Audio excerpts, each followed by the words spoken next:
आज रात का खाना मिक्स वेजिटेबल पराठा। इसमें टमाटर है, धनिया पत्ता है, सब कुछ है।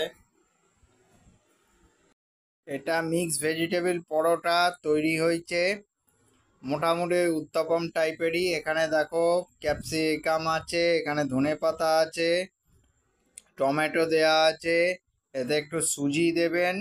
হ্যাঁ, আর সুজি দিয়ে একটু হালকা বেসনও দিতে পারেন, দিয়ে একটা ব্যাটার তৈরি করবেন, দিয়ে হালকা ময়দা বা আটা যেটাই করে থাক দিয়ে একসঙ্গে মিক্স করে এটাকে আপনারা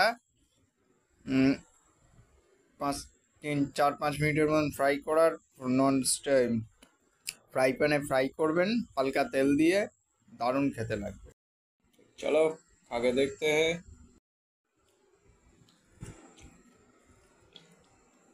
और